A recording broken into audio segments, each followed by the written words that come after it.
Okay, so yesterday we discussed about creating an account in GitHub repository, and basically we discussed like how we can actually create a repository, and then how do we fork at the main repository.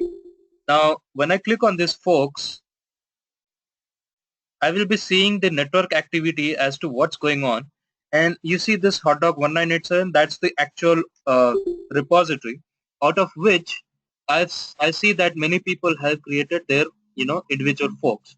Okay, the list goes on, and GitHub is it's not going to keep track of everyone's, but if I click on this members, it will show the list of all the fork repositories that have gone through.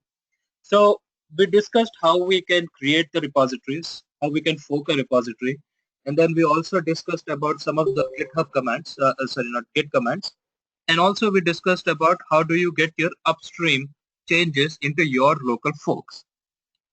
With that mindset, I am expecting that you guys know a little bit of Git commands, and with that confidence, I'm going to move forward now with actual UI development. Now, to have any development environment, to get into any development process, you need to have a good editor or IDE, we call it as in other languages. An IDE is important to, have this control over writing your piece of code. Now, there are several different available, IDEs out there, and some of them are, you pay for them. Some of them are free. But if the free ones, like as you pay, you'll get more features. If you don't pay, you get less features.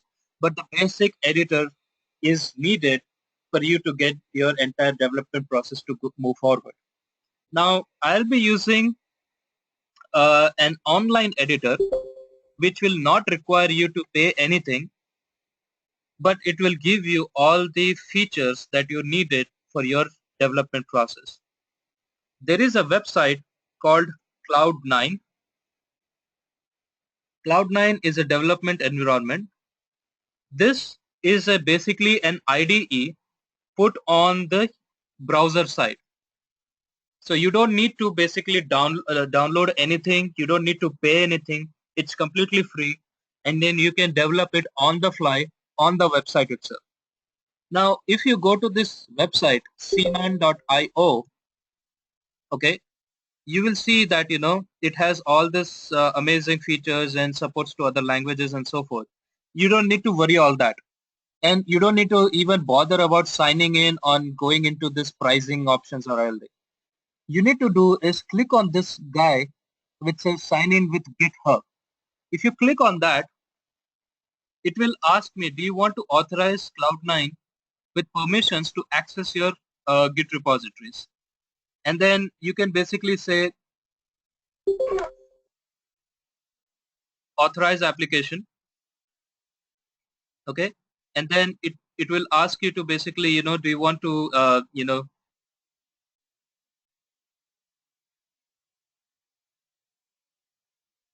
I pressed the wrong button. Hold on.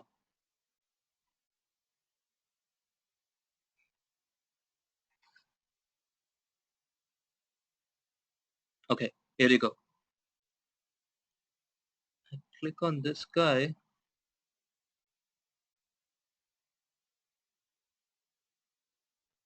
Why am I pressing the wrong button? You have to click on that create a new account,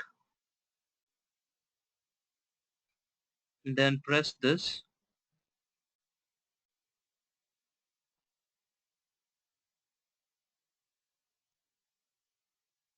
I need to create a username.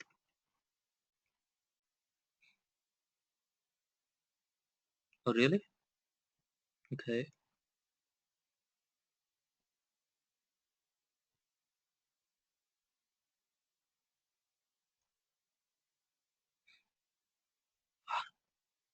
I'm a student.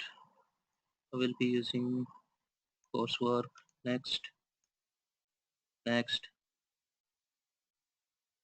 I don't need this. This was supposed to be free. They changed it.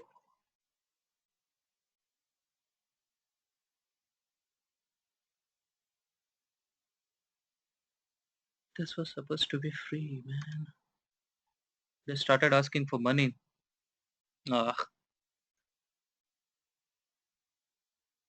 Okay. Anyways, we cannot use Cloud9 anymore. They started asking money because the other one, there is another repository like GitHub called Bitbucket. It simply asks for, your username and password. You don't need to basically, pay any money out of it. So if I just simply log in,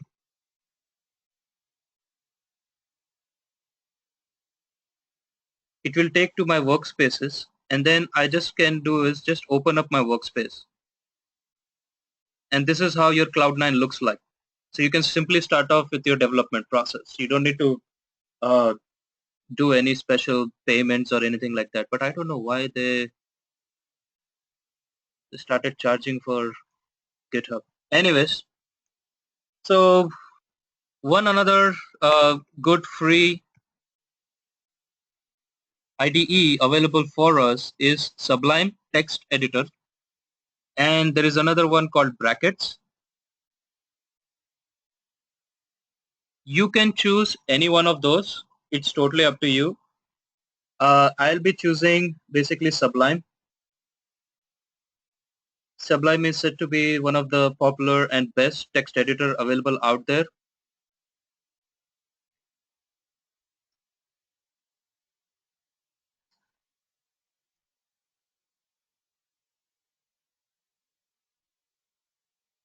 Once you click on this, based on your environment, if you just click on this, it will download the file. All you need to do is just run it and then install it.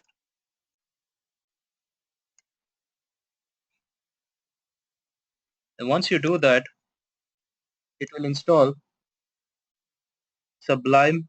And if you just look for that, this is the Sublime text editor.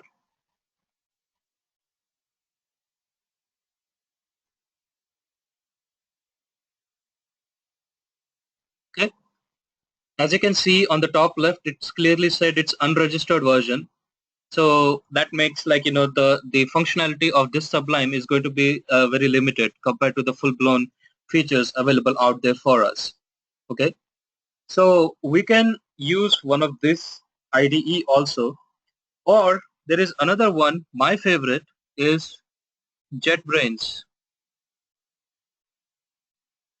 and JetBrains has a free community edition of called IntelliJ.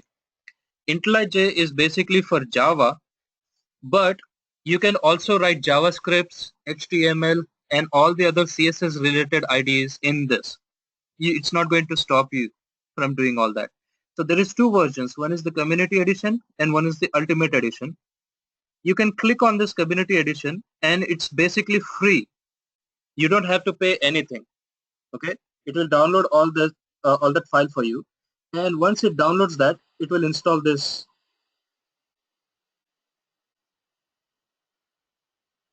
Now, why IntelliJ IDE is better than Sublime is because it gives us the power with additional plugins and tools for us. A good example is the Git integration. If I want to, I can simply integrate a GitHub project into this file. So let me open up my C drive and then go to UI 2016 class that I created yesterday, and I'll set this window.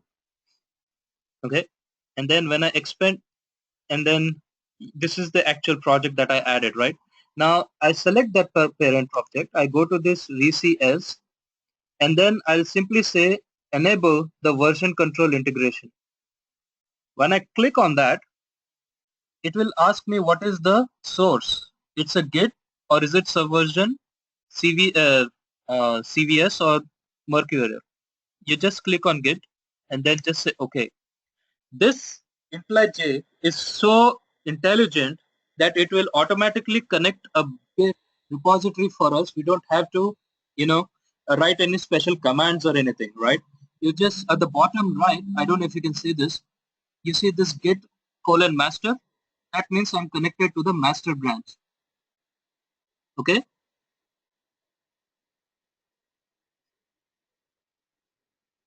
And also I can do is I can just simply right click on this main parent folder, and then there is this git option now available for me. And now I can simply say repository, and I can check all the branches available out there. Currently it's saying it can only find the master branch. So that means I need to do a fetch to get the new branches. So I'll simply say git fetch repositories, and now it's fetching. It says fetch is successful. Now if I click on that, you will see the other branch called Shrikar branch. So on the background, it is executing all those commands for us and giving us a good option, a GUI or the user interface for the Git repositories to work for us. So you can say that this is a good alternative for the Git bash. If you are not good with the commands, you can always rely on the IDE called, like IntelliJ, and basically get all your Git commands executed on the fly. I'm not going to encourage that. I really want you to learn the commands, because there are some companies which will force you not to use IntelliJ. They might tell you, you are stuck with Sublime. You have to use Sublime only. At that point, you are stuck with Git bash, and then you have to use Git bash at that point. There is no other alternative. Okay. So for this UI 101 course structure, I'll be using IntelliJ, and I encourage all of you to download the IntelliJ from this website. I'm going to share that here. Download IntelliJ from here. IntelliJ, and download the community edition.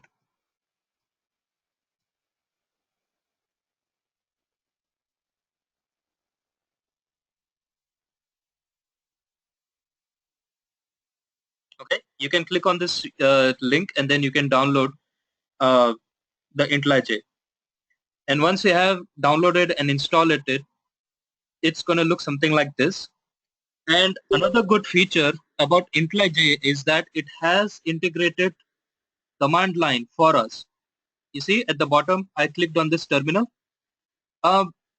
Basically, you need to do is you need to remember that you need to open up this view and make sure that toolbar,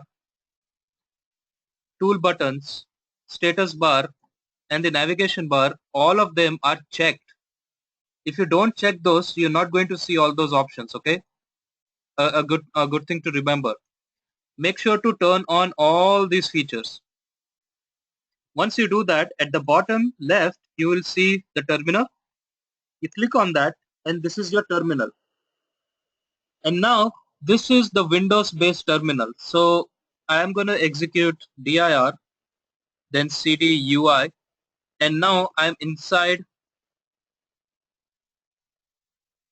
uh, I'm inside that git repository. Now you should say git status. All that git commands will execute here also. So for example, if you don't have git bash, and if you still want to get your git commands executed, you can do that from your IntelliJ IDE. Okay. So far so good, guys. Do you have any questions as of right now?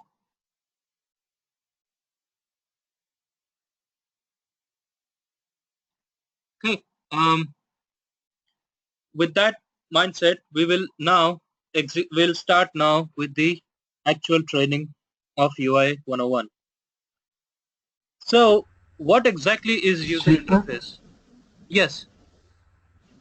So most of the companies, I mean, are using Sublime, right? Is it true, or like they're using other IDs? So which is better to practice in such a way that we are always keeping on the track about it? editors? See, most of the companies, they are not going to force you to use Sublime unless and until it's a financial firm. Even Mm-hmm. even financial firms like JP Morgan and Wells Fargo, these Mm-hmm. guys are encouraging people to use IntelliJ. See, Okay. IDE is nothing but a convenience for you to write your code. You can also Exactly. use Notepad. You can write your code Mm-hmm. in Yeah. Notepad also. Sure. But what I'm trying to get at is, the better the IDE you get, and based on that features, you will be able to perform good in any environment. Okay. Okay. So with that mindset, what I'm trying to get at is, we'll be using IntelliJ for this course, Mm-hmm. but when it comes to actual writing the development or writing the actual code, it's not going to make any Mm-hmm. difference whether if you're using Sublime or if you're using Yeah. IntelliJ or any process, because it's not going to read. But what I'm trying to get at is, it's not like it's completely on your discretion that how you write your code. Okay. IDE is not going to uh, check how you're writing the code.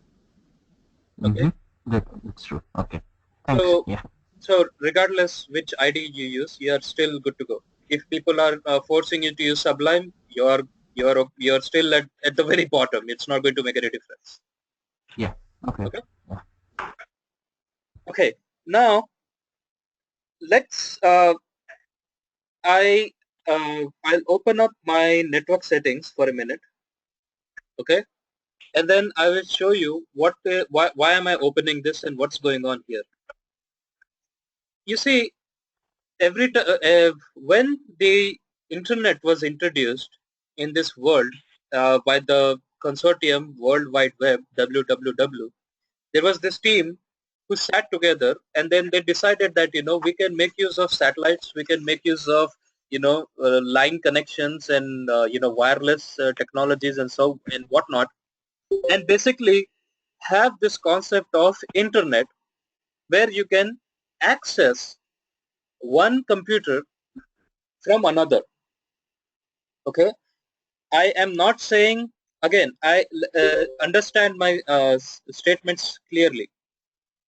I am talking about internet not displaying your content. No, that is not correct. You are connecting from one machine to another machine using the world of internet. మీరు ఒక computer నుంచి ఇంకొక computer ని connect అవుతున్నారు. మీరు ఏం content చూస్తున్నారు, ఎట్లా అంటే ఎంత బ్యూటిఫుల్ కంటెంట్స్ మీరు చూస్తున్నారు, అది కాదు important here. Important is you are connecting from one machine to another machine. Why? The world of internet. And that is made possible by IP addresses. So if I go back here and open up my local area network connections, and then if I go to status, you will see that my computer has an IP address of 192.168.1.9 that is unique to my machine. Okay. So every computer is connected to a router or a modem which is again connected to an internet service provider. Now that internet service provider is going to assign a unique number for my machine. This number is called, we call it as IP address or internet protocol address. Okay. This is going to be unique for each and every computer. Don't worry if your machine also says the same ID number, but your machine's IP number in the service provider is going to be different. It's going to be unique. Okay. So if I want to connect to, let's say, Avinash's machine, I can try to capture his IP address and put it on my machine and try to access that. That's one way of doing it. And to do that, I can simply say ping and then the IP address. In this case, I don't know its IP address, and I can try to ping something like this. 1.7. Now this, my machine is trying to ping, and then now it says that that host is unreachable. So this is basically the this way of connecting from one machine to another is kind of hectic, and you cannot basically check out what's going on. You are simply getting whether I'm getting a reply from that server or whether that machine or not. This command simply says that. That's it. So if I change this to 9, I'll be getting some response. See, I got like 3 responses. And now if I say -t, it's going to keep on loop. So this is saying yeah, I am able to get some response from this address, from this IP number or IP address. So they wanted to come up with an in a good GUI or user interactive way so that I can access the data from their machine into my machine. Okay, and to do that, they came up with the concept of websites. It's really hard for me to understand this entire big number. I cannot keep track of who is 192.168.1.9 and who is 192.168.1.8. 8 can be Avinash, 9 can be Shrikar, 10 can be Vishwa, 11 can be Bhumika. It's really hard to keep track like whose number is assigned to whom. So to avoid that problem, they came up with the concept of website, and your website URL, or in short domain, is an alias to that number. Now if I open up a website and if I simply type www.google.com, this is what we call it as domain. This highlighted part, this is what we call as, this is what we call a domain. In short, domain is an alias of IP address. Okay. So now if I try to run this, it will open up a website, meaning it has connected, it has created a bridge. It has made a connection from my machine to this IP address whose alias is google.com. So now if I open up my terminal and if I now say ping www.google.com, you see this IP address 172.217.3.196. That is the IP address of google.com. Okay, this is the IP address of google.com. I can try to enter the same IP address here and see what happens. So let me open up the notepad. Let me get the IP address here. It is 172.217.3.196. Okay. If I open up a new tab and then try to go here, it will still open up google.com. Okay. Understanding this concept is important. Okay. Me IP address are internet, basically మొత్తం internet concept ఏంటంటే మనం మన computer నుంచి వేరే వాళ్ళ కంప్యూటర్ని access చేస్తున్నాం. Okay, that is the main important thing. Don't get into this wrong notion that your website is basically how beautiful I should make it look like. That's not the correct notion. The correct notion is you are connecting from your machine, from your IP address to the website's IP address and trying to get the data from their website. Okay. Now, if anyone is trying to access my machine, my privacy is kind of violated, right? I mean, he can access he can access everything. He can access all my documents, all my confidential money information, all my pawn. It's completely out there. I don't want you guys to look into my financial information or whatever porn I'm watching at. I don't want you guys to do it. So to control that, to control what access you should be able to see and what you should not be able to see, is what the SSL security feature is. And that's exactly how you place the contents on that particular website location. Okay. So this is the IP address of google.com, and let's say I try to say /maps, for example. Okay. Now this /maps is going to be the child directory, the subdirectory. So if you open up the git bash, right? If you open up the git bash,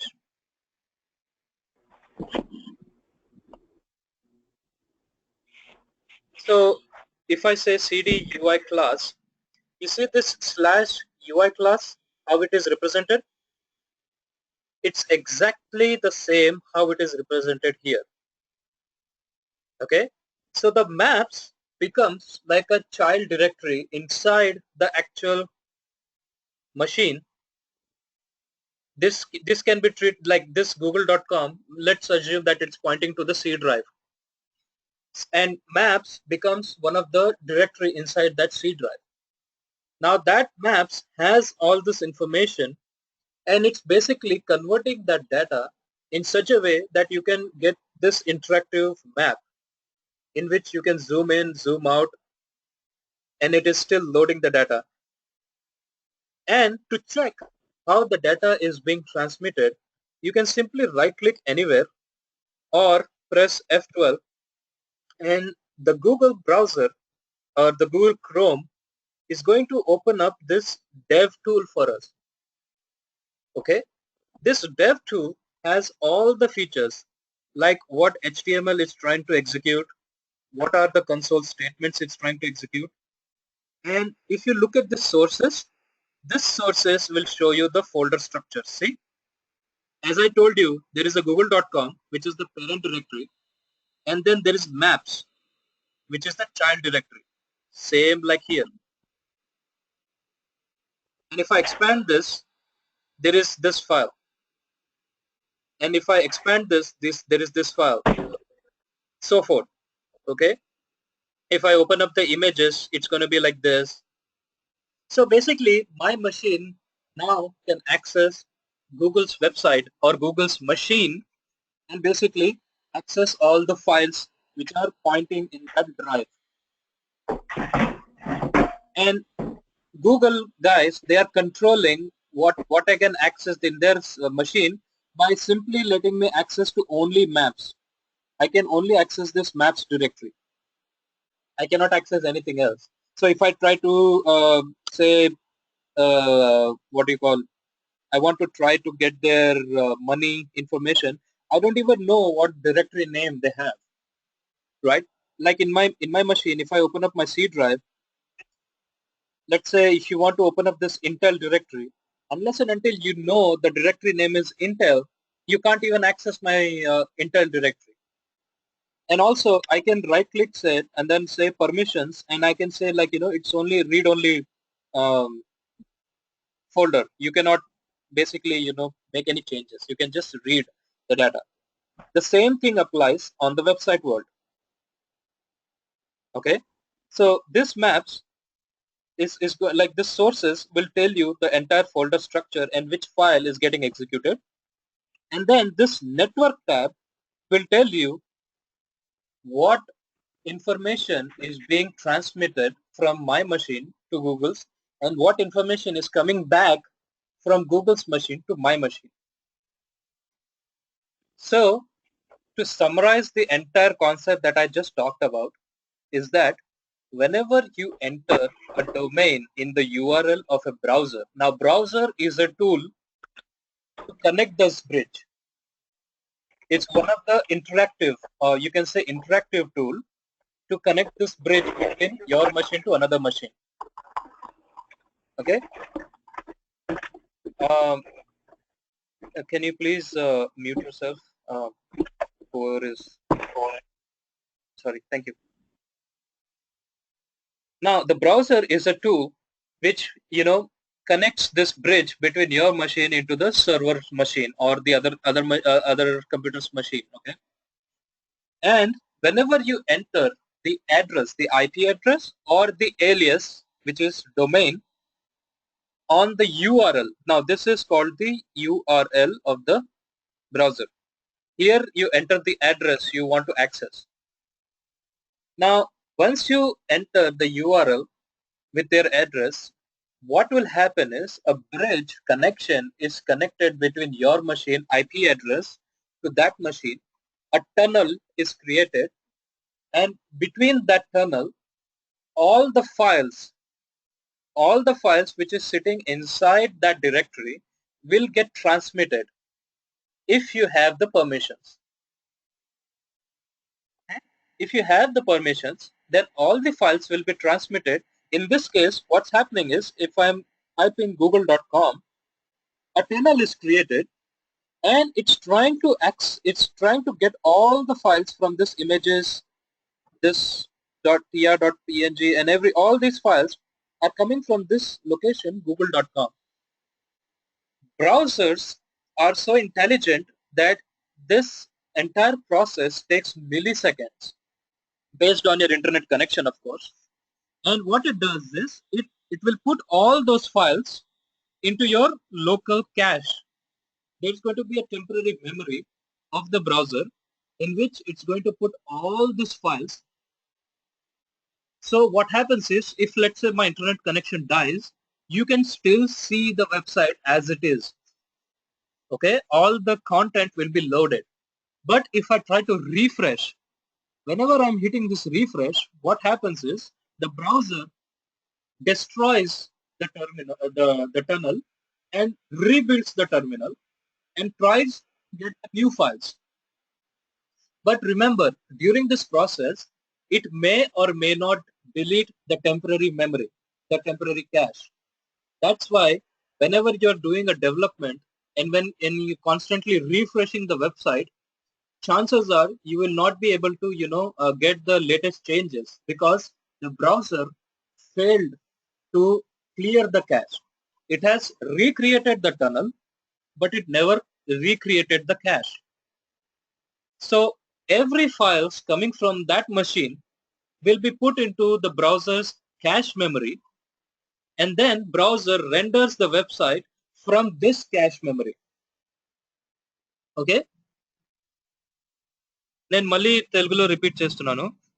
మీరు web browser open చేసి మీరు URL address కొడితే ఏమైతుందంటే ఒక bridge connection establish అవుతుంది, ఒక tunnel create అవుతుంది.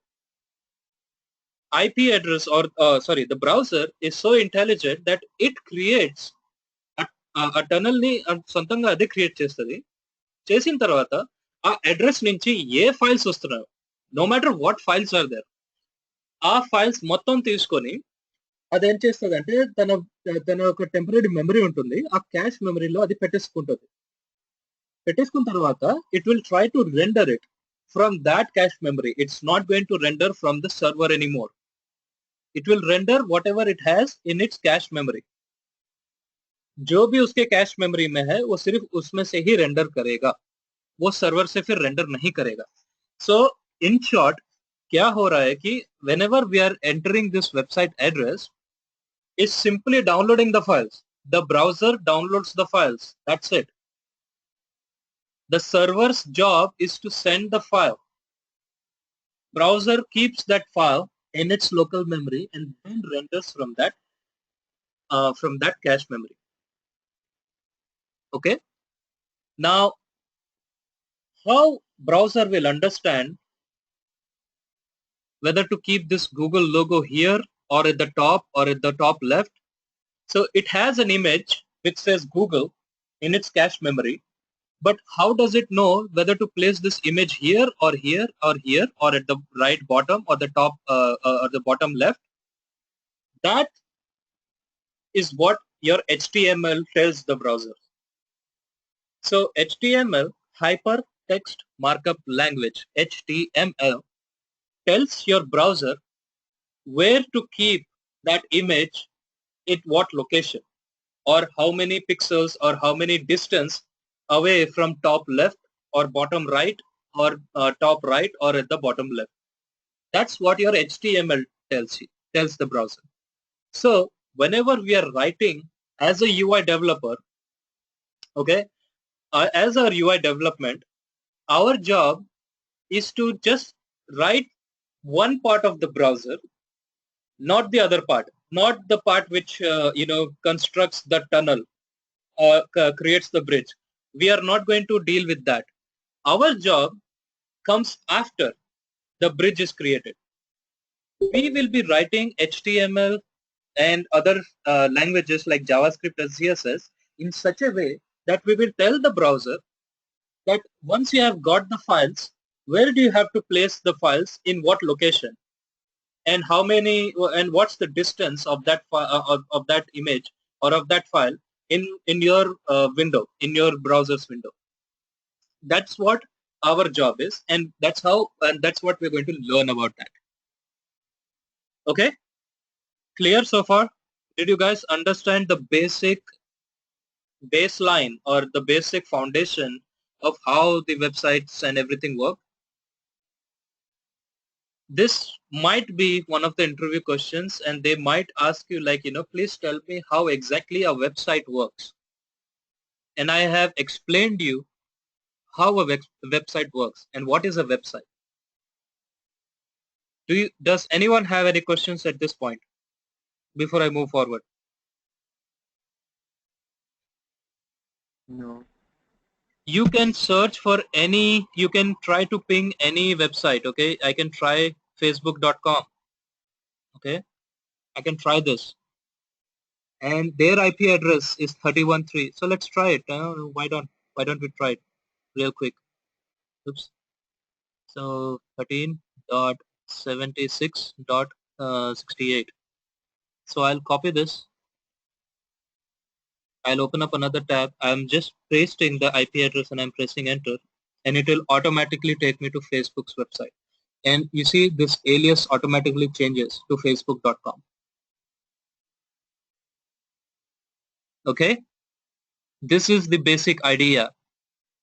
Whenever you enter the URL, browser, the intelligent browser will create a bridge connection, a tunnel.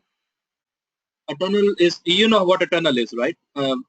So it will basically create a tunnel through which the server, the machine to which we are connecting to, will send all the files into my machine, and then browser will the browser puts that files into cache memory, and then the browser will go through that cache memory and try to render that website or that page. Okay. Now HTML is one of its tool which will basically tells the browser what and how to render the files that you just got from the tunnel. Okay. This entire process takes couple of milliseconds, and when I'm saying couple of milliseconds, it hardly takes like 1 millisecond or 2 milliseconds. Just like a blink of an eye, it can try to load the entire website. It's transferring those files that fast. That is the reason why you do not upload big files like a video file of like 100 MB or 200 MBs. 1 MB is also too big for this tunnel. Okay, the tunnel is small. It's very small. It's you can say its diameter is very small, and it cannot get that much file that fast. Okay, so if your website has larger, heavier files like 1 MB, 2 MB, even 5 MBs, that will slow the performance. And when we say performance of the website, that is what it means. It has to first download all the files, put it in the cache, and then render it from the cache. So the download itself will take time. And if it has to download like 5 MB of data, it will take a little bit of time for it to get all the files and then render it. That's why sometimes you'll see that your website is still spinning. It's not loading properly. It's still loading, and the loading is not that the website is not there. The website is already there. It's just that some of the files are so heavy that it's still waiting for the file to complete. Remember one thing, browser will not render the website unless and until all the files are downloaded. Okay, this is important. It will wait for all the files to get loaded, like downloaded into its cache memory, and only then it will render it. Clear? అర్థమైందన్నా అందరికి? ఏదైనా Yeah. Doubts ఉంటే నాకు చెప్పండి ఇప్పుడే.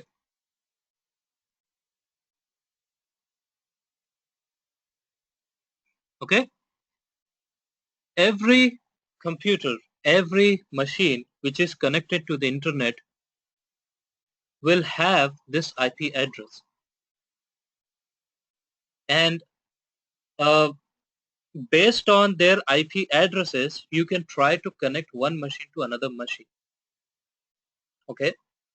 And that's why that's why it is said that internet is vulnerable, and these attacks or hacking, whatever happens, is because you can access one machine to another machine. So like for example, if I open up my network tab here, I see that there are two machines that are available for me. And if I connect, this is my office machine, by the way. If I connect to my VPN virtual network, I can access my office's networks as well, network drives. Okay, so any machine which is connected to this internet will have an IP address.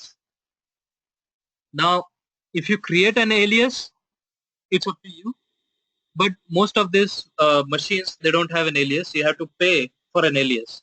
And one of the good uh, domain provider is GoDaddy.com. This will give you an alias name for you for a charge. Of course, you have to pay for it. And then your IP address now becomes an alias. Now I can say, like, if you open up your browser and say shrikar.com, it will point to my machine. Something like that. Okay? Clear, guys? So with that mindset, what we are going to do is we will first jump into the technology of rendering the website.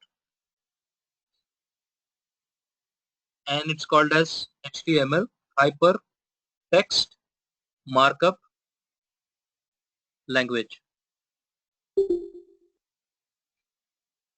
What does HTML, I mean, why do we need HTML, and why browser understands HTML? Why not any other language? The first internet website that was launched, they wanted to have a GUI or a user interactive, a graphical user interactive website, so that this data is presented in a beautiful manner, in a good manner. As I showed you just moments ago, if I open up my terminal and if I ping one of the websites URL, I can still access, I can still connect a bridge, and I can try to get their file access. But that is not like, I'm not able to understand what's going on unless and until I'm very good at this command prompt, command line, like how the git bash is. If I'm really good at git bash, only then I'll be able to understand, like, what's going on. So to avoid those kind of confusions, people came up this WWW, World Wide Web Consortium. This team, they came up with this website, and it is the same team who came at that time. They did not had any programming language. Like programming at that time, they had only 2-3 programming languages like C. They had C++, and then they had something called as COBOL. This is that era where Java was just introduced. the .NET was just introduced, and these programming languages, they were not up to that level where you will be writing or rendering some particular images. So they themselves came up with this new language, HTML, and it is called as language, which will basically render some of the components in its own way. There are syntaxes, there are semantics like any other languages, like C++ has a syntax. You simply cannot, start off saying like, Shrikar, get image. If you write this in C++, you will run into an error. It will say like, what is Shrikar, what is get image? I don't know. Similarly, this HTML has certain syntax, certain semantics, and only browsers can understand those semantics and syntaxes. Now, at the end of this course, you developers will also understand what HTML code you are writing and what browser is going to understand. Okay. So what I'm going to do is I'm going to open up my IDE, and IDE is a tool in which I will write my HTML, and inside this repository I'll create a new folder. Okay, and I will date. I'll use today's date. Okay, I'll say 10 underscore 09 okay 09 underscore 2016. I will create a new HTML file here.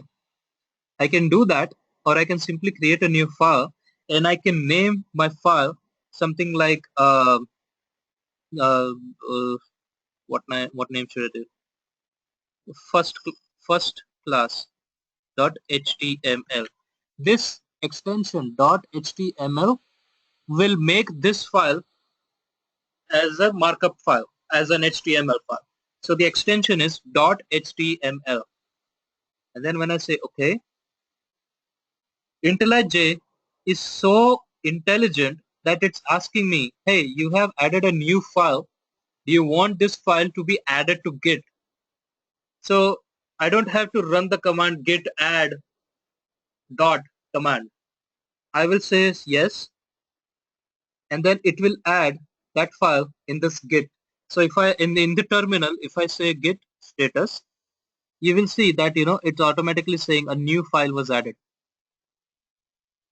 So IntelliJ is so smart here.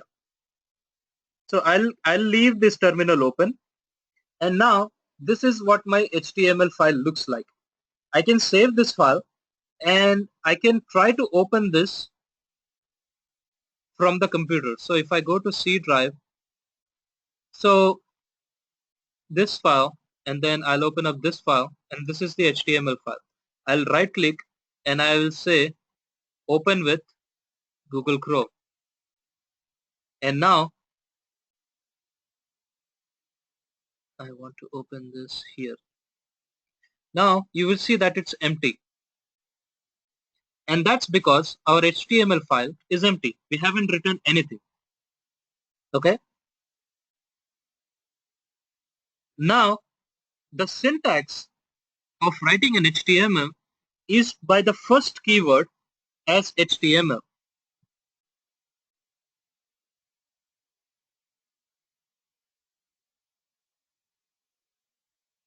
Okay. Now what does this command mean in the first place? I'll throw a small weird example, and before we jump into that, I'll try to make you understand this first concept. Okay. Let's assume that this stick man is human. Okay.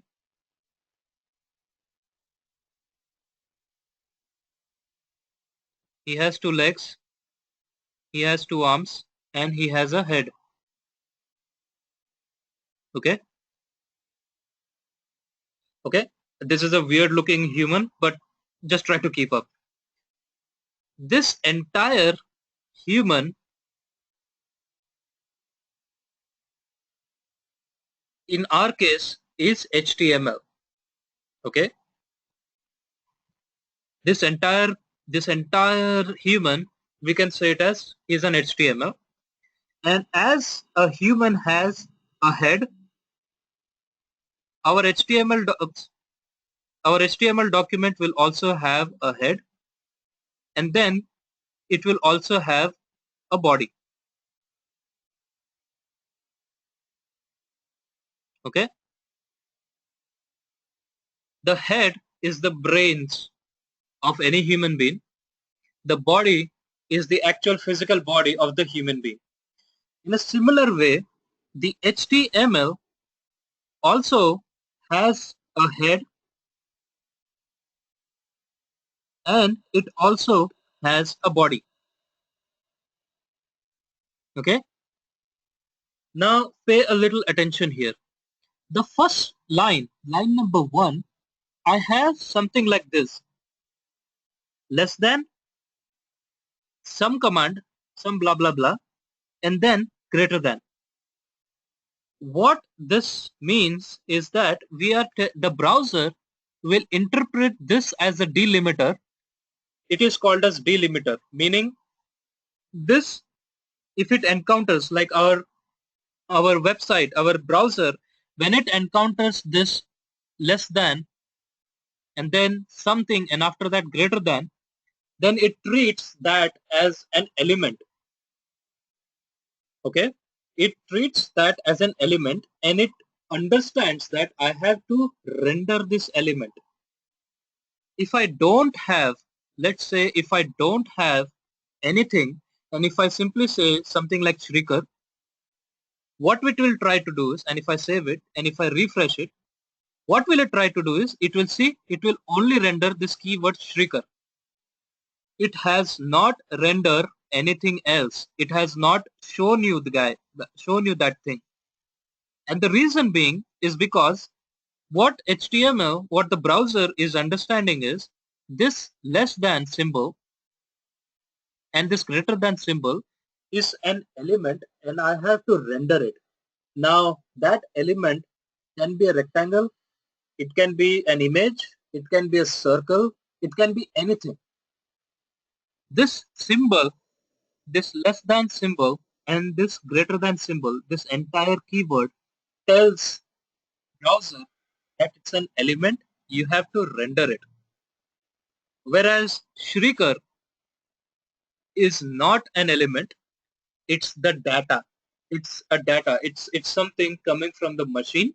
You need to show it as is. You don't have to render it. Render means you don't have to what do you call, understand that it's a rectangle or it's an image or anything. Simply put it on the website as is. Don't do anything. So that's what exactly it has done. Okay. Now the beauty of Google Chrome browser. Now there are several browsers. You have Firefox, you have Internet Explorer, and you have Safari, you have Chrome. Now there is a Chrome Canary. There are so many browsers out there. And almost nowadays all the browsers have this feature of debugging your code. And to debug, all you need to do is right click anywhere and click on this inspect. In Chrome, in IE, you right click and then there is this inspect element. And in Firefox,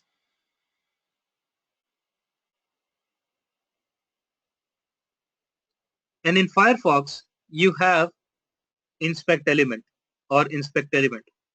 So all these latest browsers have this capability of inspecting elements. And as you can see the keyword inspect element, that's what it is doing. And if I click on this inspect element, as I said, it will open up a debugging tool.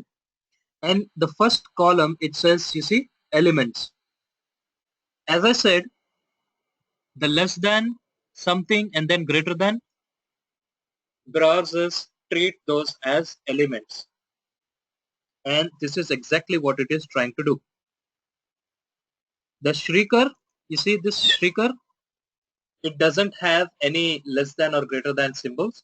So it is trying to simply it's simply putting it the browser as is. It's not doing anything. I can try to put a less than symbol and then greater than symbol and see what happens. Now, if I try that, you see that element kinds of disappears. It's not going to render that because now it is treating that particular keyword as an element and it's trying to render that element. That element can be a rectangle, square, circle, an image, a text, anything. It is trying to render it. But the only small gotcha or catch up here is that by default, HTML has a certain element definitions. Meaning this shrieker is not a definition. This is something I created. If I say here Vishwa, even that is not something it understands because those are made up words. Those are made up elements. It's not going to render it. But the others like HTML, head, body, there are others. Span, there are something like divs. There are so many other ways. Those are predefined. Those the www team, they have established basic elements for the HTML so that it's easier for us to render those elements. By default గా www consortium ఏదైనా ఉన్నారో వాళ్ళు వచ్చేసి default elements మన కోసం HTML లో పెట్టారు ముందు నుంచే. ఆ ఎలిమెంట్స్ వచ్చేసి మనం యూజ్ చేసుకోవచ్చు. ఇప్పుడు నేను నా సొంతంగా ఏదైనా రాశాను అనుకోండి ఇట్లా శ్రీకర్ అని, బ్రౌజర్స్ కి అర్థం కాదు శ్రీకర్ అంటే ఏంటి, ఆ శ్రీకర్ ఎలిమెంట్ ఏంటి, ఎందుకంటే it's made up word. Browsers మెమరీలో కూడా డెఫినేషన్స్ ఉంటాయి. వాళ్ళ మెమరీలో కూడా రాసి ఉంటుంది, ఓకే హెడ్ నువ్వు చూడాలి, బాడీ నువ్వు చూడాలి, HTML నువ్వు చూడాలి, అట్లా అన్నమాట. ఆ కీవర్డ్స్ తను వెతుకుతుంది, అది దొరికిందంటే it will render its definition and it will render it. If it doesn't find the definition, it will simply throw it on the browser and it will show as is. Okay? Clear, guys? So far, did you guys understand?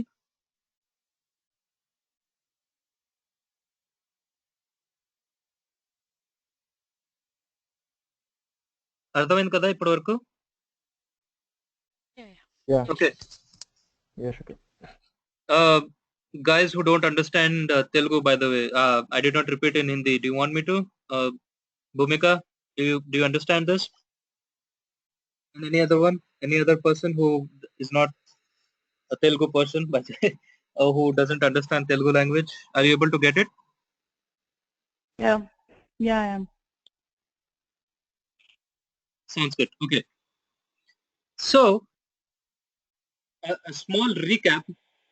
Whenever this IP address bridge, this tunnel is created, okay, what this browser, it creates the bridge connection, this tunnel from my machine to some server remote location, right? Some server like google.com, and it will transfer all the files. One of those files is going to be the main HTML file.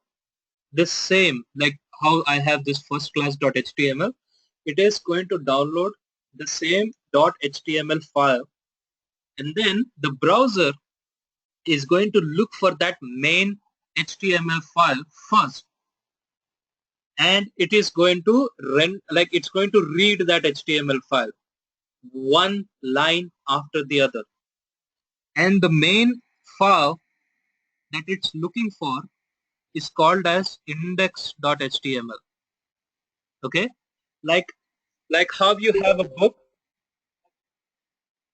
In any book, in any textbooks, you'll find this index, tables of content, something like that.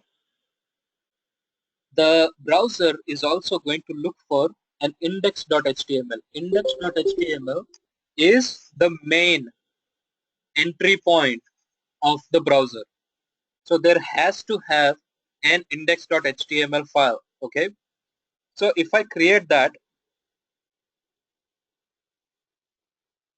this file is what the browser is going to look after downloading all the files, and then it's going to go one line after the other. So it will first go this line,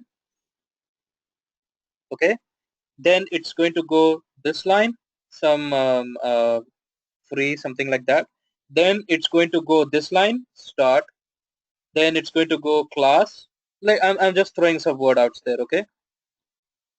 It is going to render one line after the other. It is a sequential flow. It will read line number 1, then it's going to read line number 2, then 3, then 4, then 5, and then 6. And in the same sequence manner, it is going to render the file. It will first render line number 2. It will first render free, and then it will render start. It will then render class, and then finally it will render how. See, it is following the same sequence. This behavior is standard. So that's why if you have an element or if you have an image, for example, that you want to put it on the top, then you need to make sure that your image is at the very, that the first code that you write is your image, to load that image. And only after that you load any other content. So in this case, in Google's case, what they have done is they have this top nav here. You see on the top right, they have Gmail, images, and this icon, and then this button. So what they have done is on the very first line, they said that I want to have this 4 elements rendered. After that, an image, a big banner called Google. And after that, I want to have a search. And after that, I want to have 2 buttons. And then finally, one line here. And then at the very bottom, I have all this rest of the lines. So they are following a structure. They have the top, then an image, then everything else. So if I inspect this website and if I open up the elements, you will see that,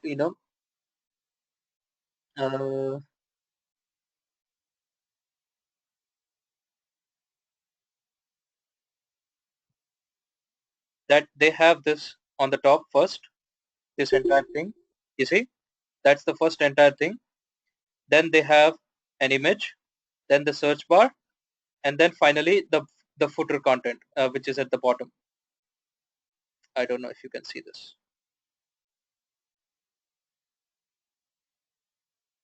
They are following that sequence. So this is how your website should render. So while developing your website, you need to keep in mind, whenever you're writing your HTML, you need to keep in mind that the first element that you write, it's going to get rendered first. The second element renders second, the third and the fourth, and so on. It is a sequential manner. It comes by sequence. So if my HTML file has an image, it will render the image. So what happens is when the tunnel, all the files came from that tunnel and it has downloaded in its cache, the browser will open up this index.html and then it will read the line, one line after the other. And if it finds an image, it's going to look for that image file in the same cache memory, and then it will place it, or it will simply put that image on your website.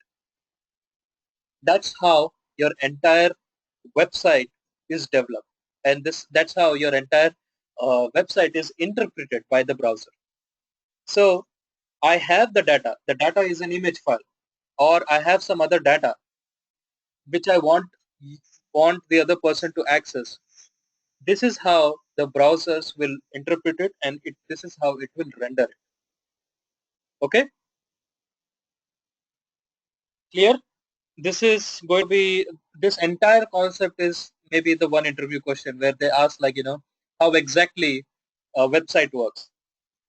You create a tunnel, you download all the files into your cache memory, then the browser will look for this index.html or the main HTML file, and then it will read that HTML file one line after the other in a sequential manner from top to bottom. And as it is reading, it will look for the files, and then it will render the files as based on whatever it is written in the HTML document. Okay. Now, to initialize an HTML, the start of the HTML document is by the keyword less than HTML and greater than. And as I write this, IntelliJ, the intelligent IDE again, has automatically put this line at the end. This means close of that element. So my element started at line number 1 and it has closed at line number 3. And to close the element, we follow the same annotation. It's just that we add a slash before it. So Shrikar, if that's an element, okay, to close it, I will simply say less than, then put a slash, and then I will give the same name of that element. In here, I cannot say like this. That's wrong. If I have an element called Shrikar, IntelliJ is automatically giving the same name. See, I cannot have a closing called Vishwa. That is wrong.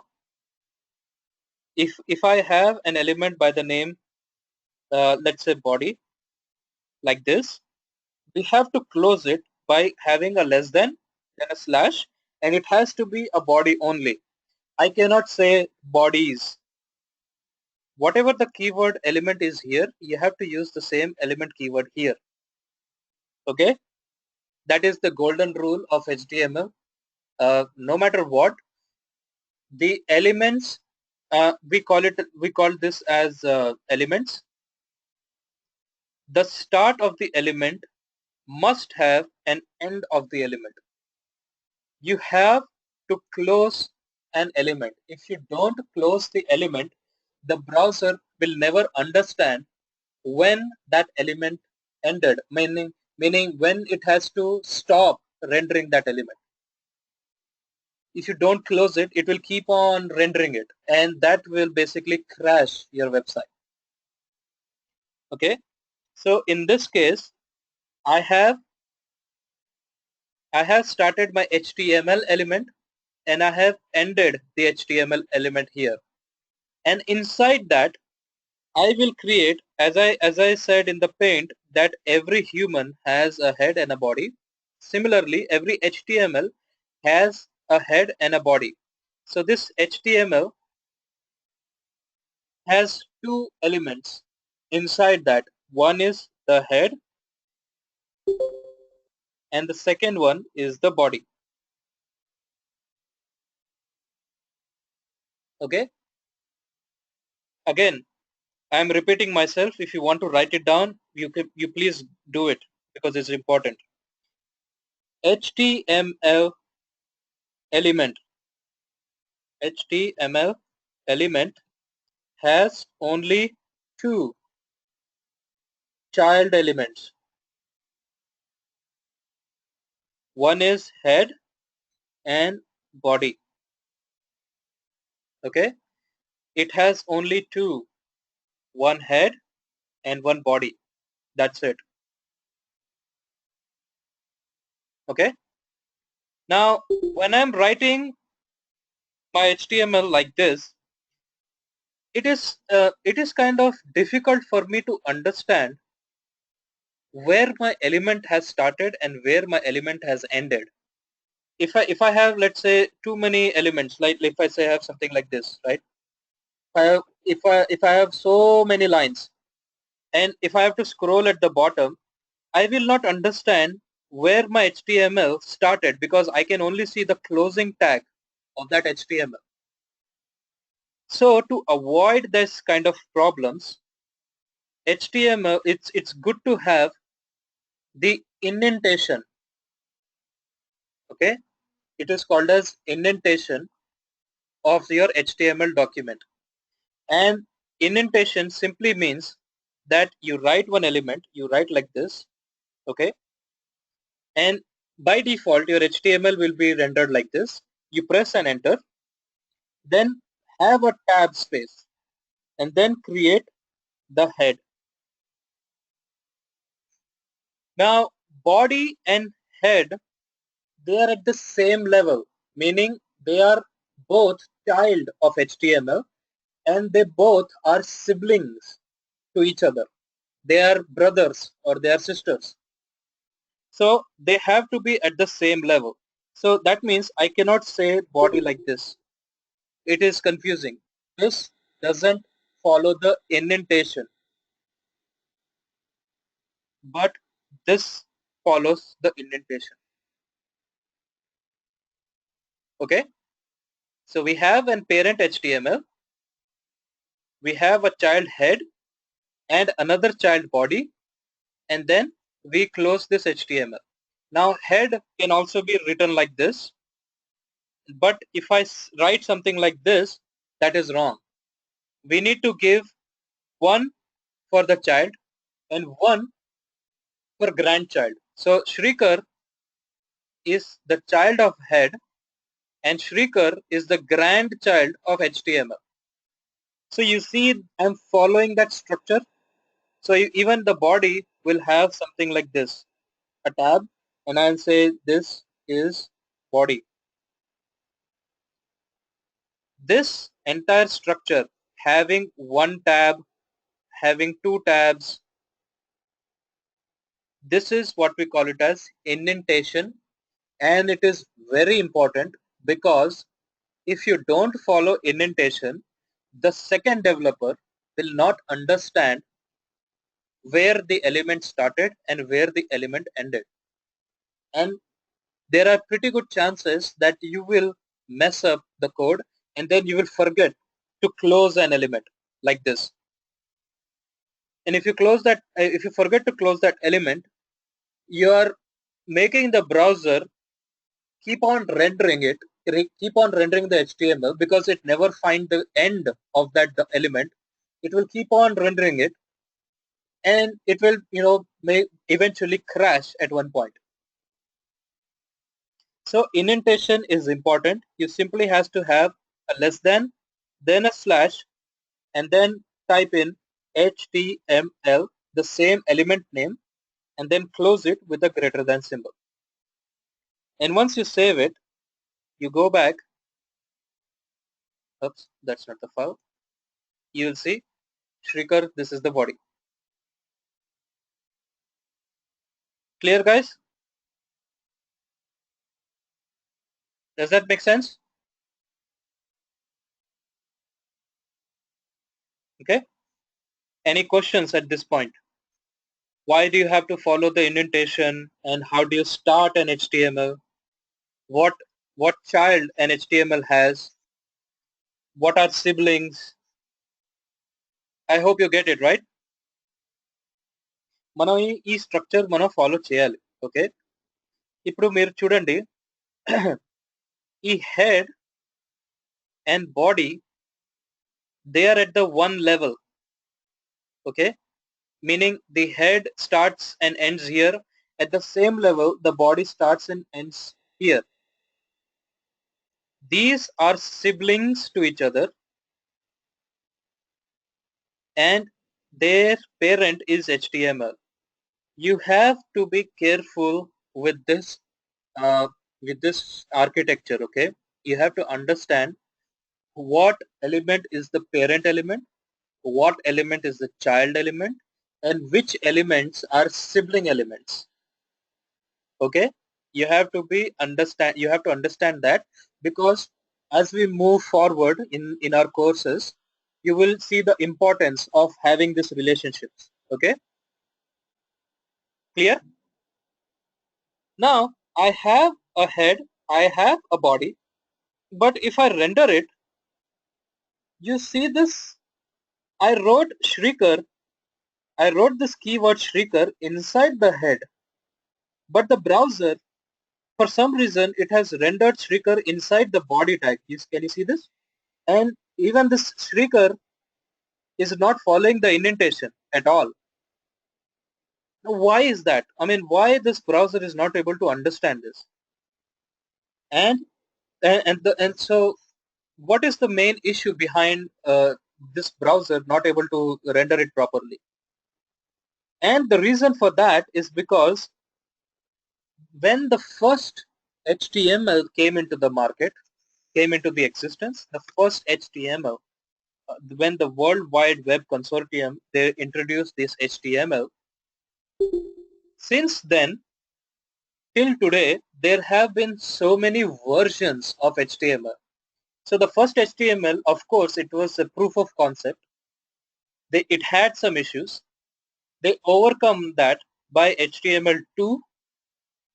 Even that had some issues. They came up with HTML3. Then they came up with HTML4. And in present world, we are dealing with, in present,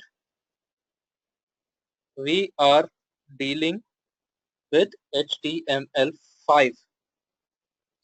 Now what is HTML? What's the difference between HTML4 and HTML5?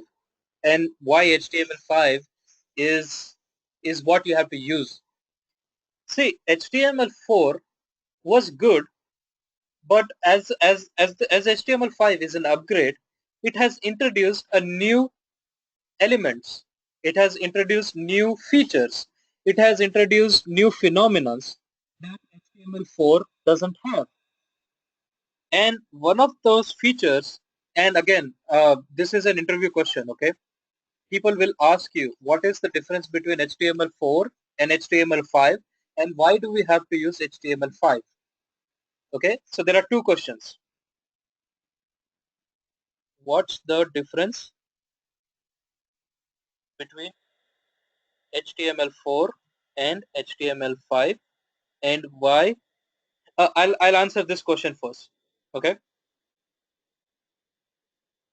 The difference is HTML5 introduced new elements, like it has introduced video tag, it has introduced audio, it has introduced sections, section, article. There are so many. I mean, I'm not going to write everything, but it has introduced there are so many elements, and so to name few, it has introduced video, audio, sections, articles, etc. Okay. Second, HTML5 introduced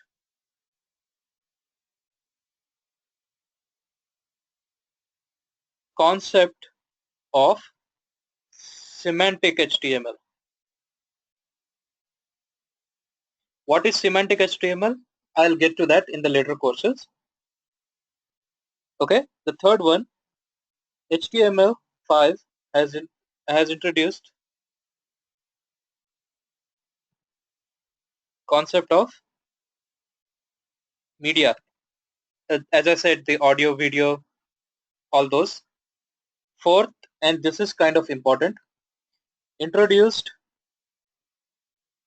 concept of storages.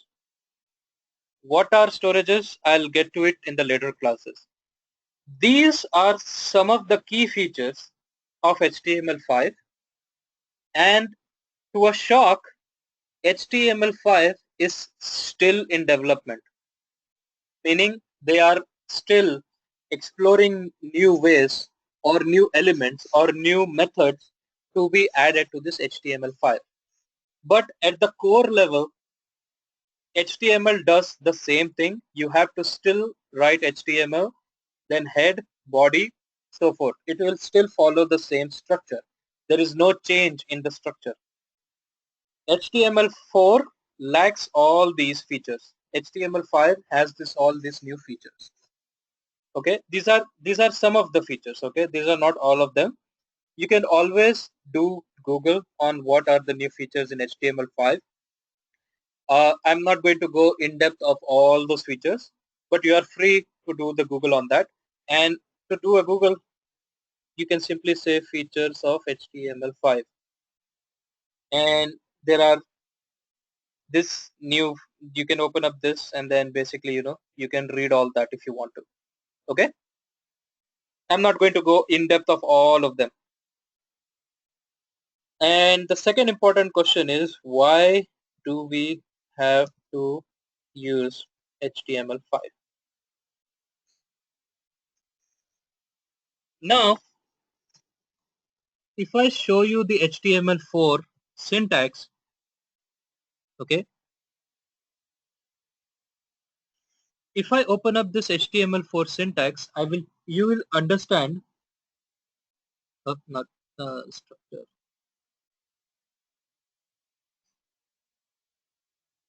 This is the complete structure of HTML4.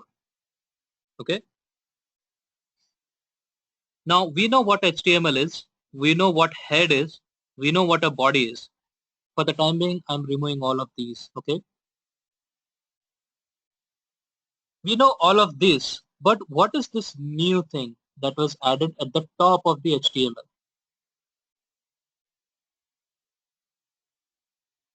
This line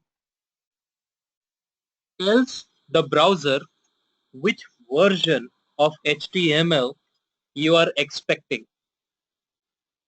This exclamation doc type, this means we are going to define the type of the HTML document. That's why it says doc type. And in this case, what it is saying is, hey, I have a doc type of HTML, which is HTML 4.01, and I want you to download its syntax from this URL. So if I try to open this, it will take a little time, but it will try to get the rules of HTML4. These are the specifications. See, W3C, World Wide Web Consortium. Okay, they have established certain rules, conditions for your HTML document. And similarly, they have introduced some rules for this HTML4. So this doc type, this line tells the browser that you are expecting an HTML4 version of the HTML, and you can get all its features or its definitions from this URL.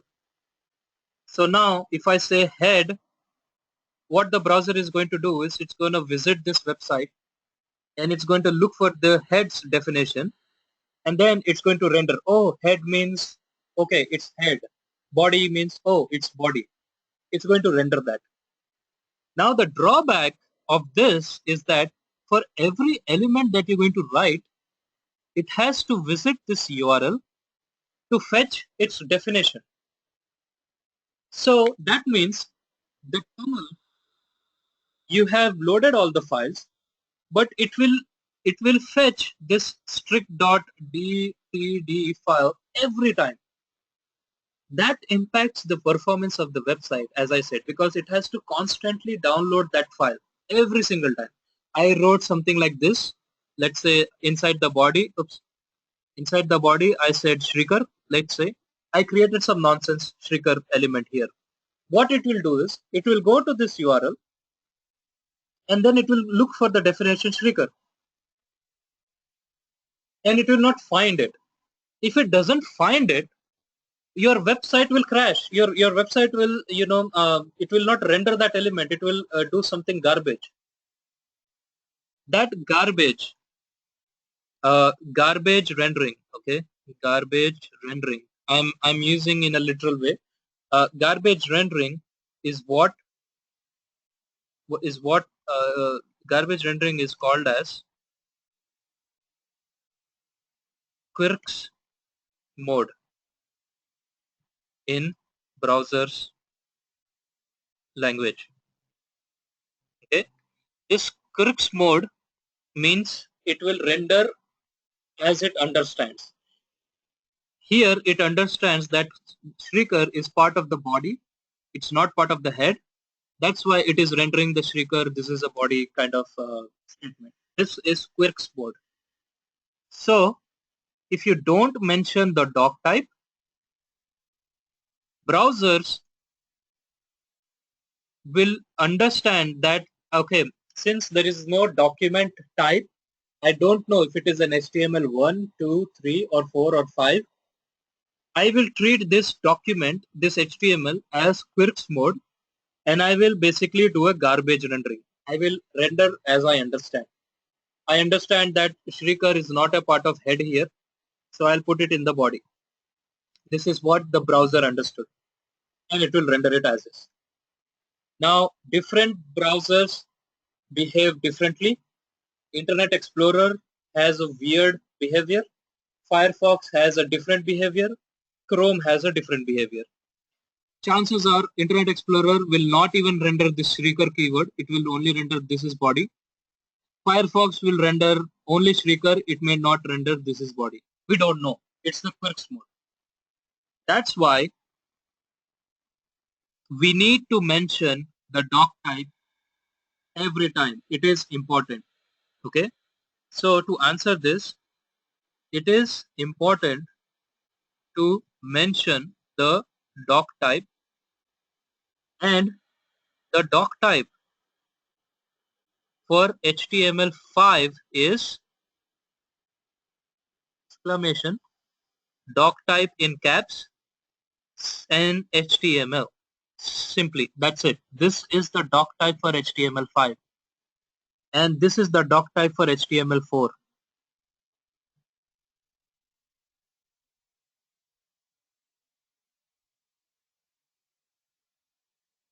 Okay, let me write like this. The doc type for HTML5 is this. The doc type for HTML4 is this. As you can see, in HTML5 there is no URL, there is no version of which HTML to use. So what happens is, whenever the browser gets this piece, it will create that tunnel, it will download the file only once at the first refresh of the browser. It will get the files only once, and then it will render the file in such a way with the assumption that it's an HTML5 browser. So whenever your browser upgrades, so if I put this keyword at the top of my HTML now, why do we have to keep it at the top? Because HTML renders in a sequential manner from top to bottom, as I said. So it will first learn what is the document type, and it will then render the HTML. Now if I save this file, if I try to refresh, it will still doing this, but now it has put this doc type at the top level. Okay. Now why it is still rendering Shrieker here? Because Shrieker is not an element. As I said, I have to have an element like this with less than, greater than symbol and so forth like that. Since it does not understand what this Shrieker keyword is, it is simply rendering it. Okay. Now if I make this like this and try to save it, let's see what happens. You see, I don't even, yeah, you see the Shrieker. Now the Shrieker is not an element, is some garbage that I created. But there is one element called title. If I save like title like this, and inside that I say Shrieker, what will happen is the browser, it will understand like, okay, this is HTML5, HTML starts here, the head starts here, and if I refresh the page, it puts that title Shrikar in the head. It will not render here in this white space. It will render here. Can you see this tab? It's changed to Shrikar here at the top. Like how you have Google here, it has Shrikar here. That is the title of your website. Okay, I can change it on the fly. I can change this to Shrikar now. And see, it has changed to index.html. It's not understanding Shrikar at all. If I change it to title again, it will change back to Shrikar. So, in short, what I'm trying to say as is, the head, whatever you write inside the head is for the browser's understanding. It is the brains of the browser. Okay, some of the components, some of the elements that you write inside this head will not be visible to the user. It is for the browser's understanding. So if I have a file that I want to load, I can put that in the head, and what will happen is the head always goes first. You see, head comes first and then the body. Okay, this is wrong. This is wrong. The head comes first. Human's head comes at the top, then comes the body. Similarly, the head in the HTML comes first and then the body. Okay, so whatever you write in this head component, this is for the browser's understanding. This is not for the user. Okay, the user who is actually viewing your website. It's the browser's understanding. So whatever you write inside this head, the browser will understand, and then it will try to render based on the instructions it gets inside this head element. Clear? And why do we use HTML5? Because of the doc type.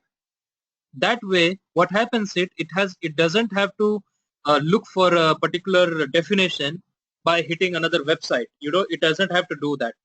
I can try to put this. I can try to put this doc type here and see what happens. Yeah, I can put this here and then save it. And if I try to refresh the website, now the doc type here I'm specifically mentioning to get it the HTML4 version. Okay. And when I refresh this page, the source is, it is going to basically communicate with this HTML. Where is that? It's going to communicate with this URL, and then it's going to read the definition of all the elements one after the other. Okay. We will be dealing with HTML5 version. We will not be dealing with HTML4 because we want to explore the latest features available for us, because in today's world only a couple of companies like AT&T, they are using HTML4. None of the other companies are using HTML4 version. HTML4 is, in short, outdated. Nowadays everyone is using HTML5, and we'll be learning HTML5 in this class. Okay, so in today's class we understood how exactly this website concept executes, what is the domain, what is an IP address, what is an alias of an IP address, how does your HTML opens up the tunnel and gets all the files, puts it in the cache memory, and then renders from the cache. We also looked into the basics of HTML, the difference between HTML4 and HTML5. Okay, and why do we have to use HTML5? And the most important is, what is doc type, why it is important, and why do you have to put it in your HTML document. Every HTML file will have this doc type. It should have your doc type. okay? Or else the browsers will not understand what version of your HTML is, and if it cannot understand, it will render. It will do a garbage rendering, which is called as Quirks mode. Clear, guys? Any questions? We also followed the indentation. So from this point on, whenever I see your assignments, I have to see your indentation, because if I don't, I will call out in the class in front of everyone and I'll say, like, hey, you have missed your indentation. That's wrong. And if I am missing my indentation, you have every bit of the right to, scold me also. This is important. You have to follow your indentation. Okay? Is that clear, guys? Shrikar. Yes. You have any question? So in the text editors, I think there is a function, right? We can just use auto indentation, so it automatically does the indentation. I don't want you to do that. Okay, I Because, just wanted to know that. Okay. yeah, you have the option, like IntelliJ gives you the option. But if you totally rely on the IDE, and if you don't pay attention to your indentation, Exactly. when there is a code review within your team members, chances are they will scold you. Sure. Yeah. And trust me, that is more humiliating than I scold you now. Yeah. Yeah. Sure. Yeah. In my first project, I did not pay attention to indentation, and I was scolded in front of the entire team. True. True. Yeah. That's important. That Yeah. is more humiliating. Trust me, guys. So follow the indentation, follow the structure.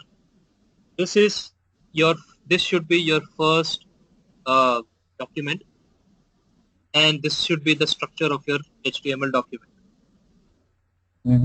Thanks. Yeah. For your next class, okay, I'm doing is I go to Git, okay. Now my Git says you have to change files, okay. I have two files. I'll say is git status. Now I'll say git add dot. Then again I'll say git status. I'm following the same commands, guys. I'm following the same commands. I said git add. Then I said git status. Now I'll say git commit -m. And then I'm leaving a comment, adding my first index.html file. Okay. Now I'll do is I'll say git pull origin master, because I'm in the master branch. And then I'll say git push origin master. Okay. If I do that, I can go back, check the code. You will see a new file, new folder, which is with today's date, and you should find all the two files.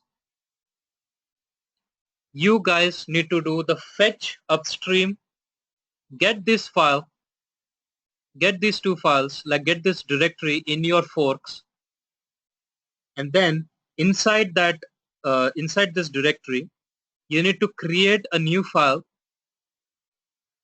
by your name. So let's say if it's Avinash, then the file name should be avinash.html. If it is Tarun, then it should say tarun.html. If it's Vishwa, then it should say vishwa.html. Create that HTML file, and I highly encourage you not to look into this index.html file.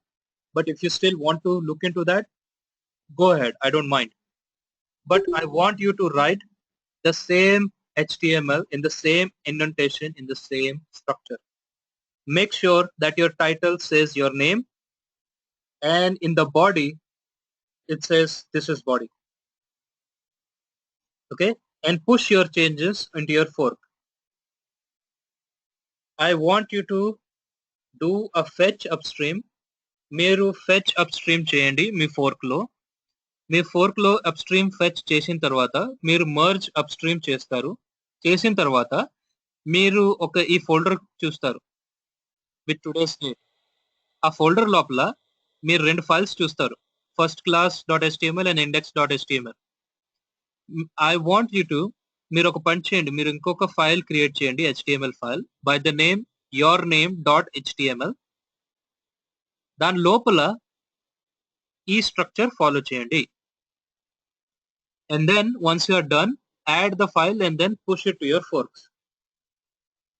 This is going to be your first assignment. Okay? Any question, guys? At this point, if anyone has any questions or concerns, please let me know.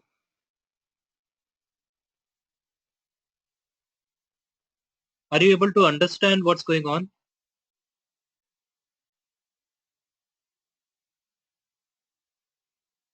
Am I express enough that you are able to understand? See, understanding the concept is important. Coding is not important. చూడండి, మీరు job లో ఎట్లయినా survive అయిపోతారు. Okay, మీకు ఎట్లాగైనా ప్రాక్సీలు లేకపోతే ఇక్కడ ఎక్కడైనా మీరు చూసేసి మీరు సర్వైవ్ అయిపోతారు. అది ఇంపార్టెంట్ కాదు. అసలు బ్యాక్గ్రౌండ్ లో ఏమవుతున్నది, ఎందుకు అవుతున్నది, ఈ రెండు క్వశ్చన్స్ కి మీకు ఆన్సర్ తెలిస్తే you will excel in anything. Okay, देखिए आप जॉब में कैसे भी सर्वाइव कर लोगे, वो इम्पोर्टेंट नहीं है. कोई और भी आपका कोड लिख देगा, you will survive and then you will duck all the questions, you will be scared all the time. But understanding the concept, क्या हो रहा है पर्दे के पीछे, वो important है. At the core level, browser कर क्या रहा है, आपका HTML डॉक्यूमेंट क्या कर रहा है, वो समझना important है. ठीक है, अगर आपको समझ में नहीं आ रहा है then please let me know. I will try to explain you again. Minus T means don't stop. Varun, right? Varun, if I simply say ping, then www.google.com, what this command will do is it will stop after 5 pings. You see, it has stopped after 5 pings. If I don't want it to stop, I will simply say timeout, meaning don't stop at all. This will keep on sending the ping every second. That's what this minus T means. Does that answer your question, Varun? Yeah, this ping will never stop now. It will keep on doing the ping from my machine to Google. Okay, guys. So I hope everyone understood what was today's class. Tomorrow we'll get into writing more elements inside your HTML, and we will understand the difference between an element and a tag. Okay, I mean there are several different elements, like body is an element, there is a form element, head element.